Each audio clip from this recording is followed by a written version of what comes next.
Many of you have asked me to compare these two lenses before, the 100-400 f5-6.3 IS against the OM System Big Beast, the 150-600 f5-6.3 IS. Well, let's do this today.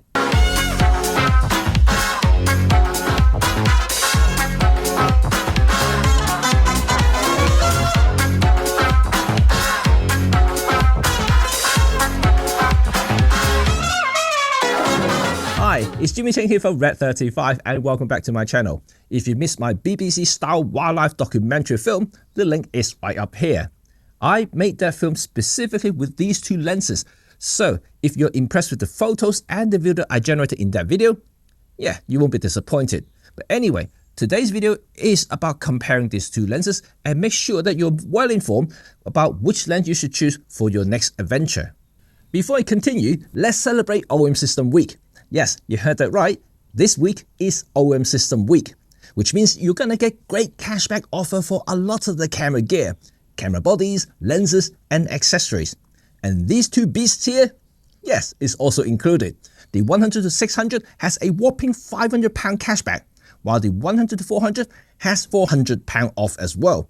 So that is a great deal. So after this video, if you think one of these is suitable for your needs, well, this is the time for you to get one. So, I have been using these two lenses for quite a while. In fact, I've done individual review for both the lenses, and if you want to see them individually, the link is in the description below. So, what's my first impression of these two lenses?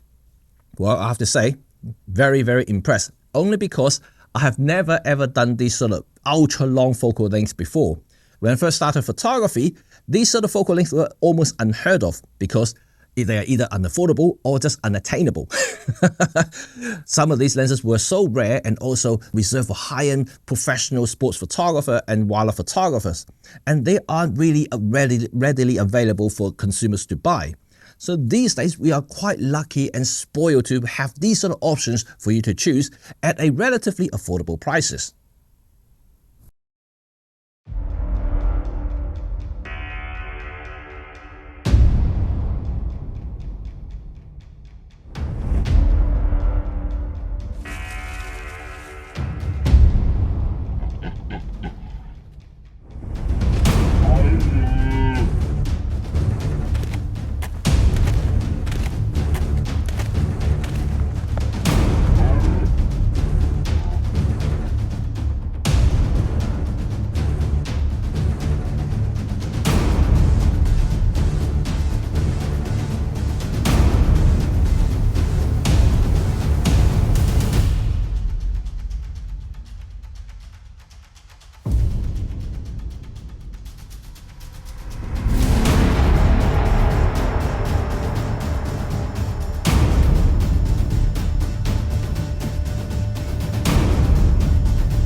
So like I said earlier, I've done individual reviews for these two lenses already, so I'm not going to go through all the specs and everything like that.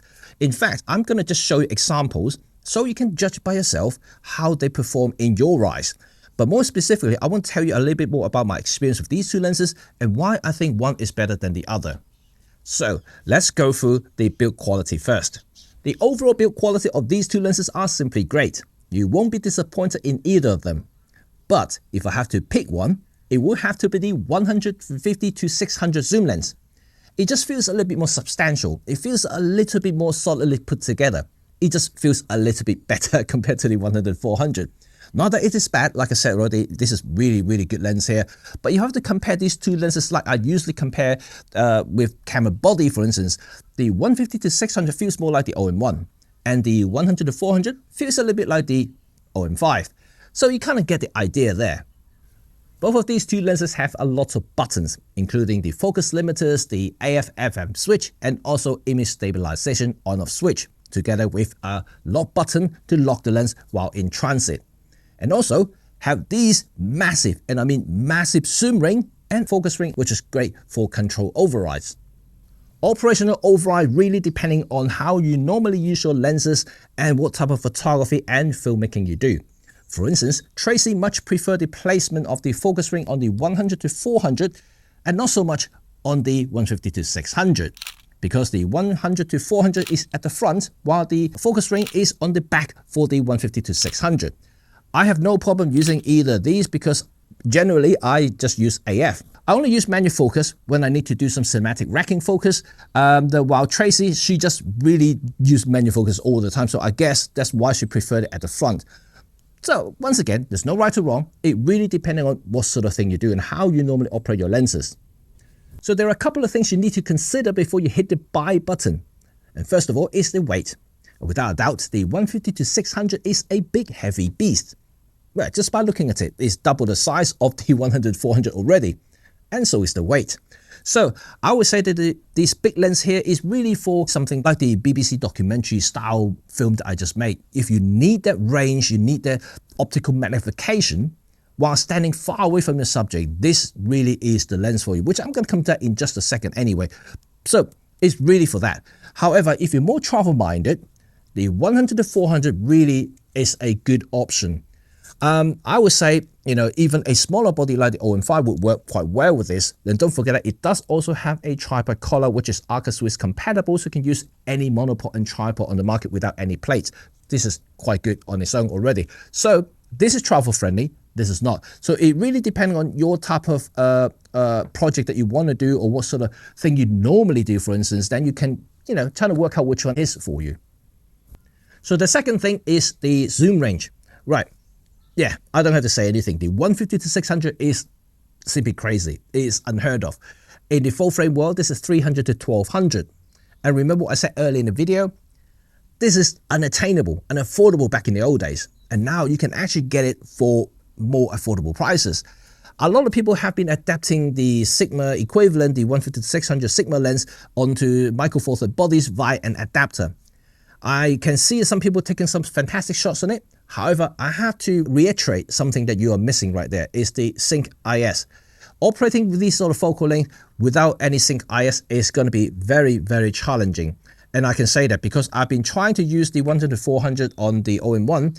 This lens here in terms of stabilization is nowhere near as good as the 150-600.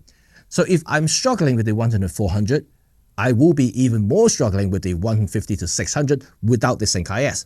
So imagine that. So if you do intend to film with this sort of focal length, this is the only options out there. And that is the main difference between adapting lenses and native lenses with full compatibility of Sync IS. So finally is the image quality. Well, what can I say? You do get what you pay for in the photography world. So a more expensive lens tends to yield better optical performance. And this is still the case with these two lenses here. So the 150-600 performs better at all range, all aperture control range compared to the 100-400. I found that during my use that is the 150-600 is significantly sharper than the 100-400. It is still a great lens. Many people take great shots. I've seen plenty online during my review on, for instance, I find it really, really good. But compared to the 150-600, yeah, you do see the difference there. So when it comes to image quality, there's no doubt this is the winner here. So this is the conclusion of this comparison video. In fact, I have to correct myself. I can't compare these two lenses because they are clearly aiming for different people, different photographer, different filmmaker. The 100-400 is really a portable option for people who travel a lot, for people who move a lot, while this is more like a professional tool. You don't have to worry about transportation so much because you'll be having a lot of support. We'll be doing a lot of different things. It's a very niche lens. But like I said, the footage and the photo I create from this lens is simply stunning. It's just, something out of this world. And also, like I said at the beginning of the video and again in the middle of the video, is that at 600 or 1200mm in full frame equivalents is something else. That sort of focal length, that sort of compression I get from this lens It's crazy. It's just cool. full stop. It's cool. You know, if you use extender or teleconverters and you get even longer range, it's something that it's kind of different to anything you use on the market. If you haven't experienced like extreme telefocal length, you would be in a shock when you use this lens. I'm not joking. And in fact, you know, trying to, you know, photographing something moving using this lens is very, very hard. You know, I've done this in the review video of this lens here. Remember, I used a dot sight. I had to use a dot sight because the viewfinder is just not working. You know, it's not working, but I mean that the actual angle of view coming from this lens at 600 or if at 2400, it's almost like 1 degree or 0.5 degree. It's crazy. It's so narrow, you can't follow your subject when it's moving really fast. So this is a very specialized lens, let's put it that way. So if you have that kind of needs for this particular lens right here, which I think is pretty cool, this is unrivaled, you know, in any kind of category, whether it's full frame or not. You know, this is just crazy. This is more like a general consumer level walk around flexible lens that you may want to carry around with that massive zoom range. Full stop, while still maintaining the form factor for a Micro Four Thirds system. This, last word, cool. Well, this is it. Let me know your thoughts in the comment section below, what you think about these two lenses, whether you have any reservations about what I said earlier, because I know a lot of people have been adapting similar sort of focal length on Micro Four Thirds body via adapters, but like I said in the video already, you lose out a lot, such as the Sync IS compatibility with the OM system bodies, and that is critical for such a long focal length lens, especially at the tele end for both stills and video. And that's it, folks. Thank you very much for watching, and you know what to do now. Give me a thumb if you like this video and sub to stay in touch with all things photography and filmmaking and all sorts of lens and camera body talks. Later.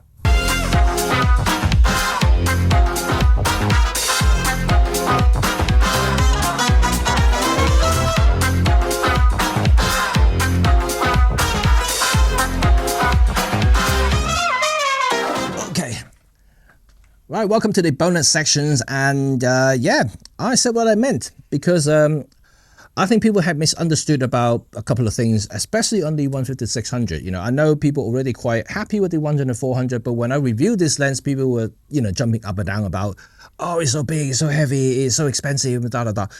I mean, I think it's actually an awesome piece. You know, when I'm using it for my review, I loved it. I loved because I can't get a focal length like I mentioned in the video already. You know, I can adapt other lenses to the Micro Four Thirds body. I know there are adapters available, but the thing is, you will lose out on the AF performance, especially in CAF. But more critically is this stabilization. And I find when I was using the 100-400 on the OM1, the stabilization itself plays a big part of the filming process.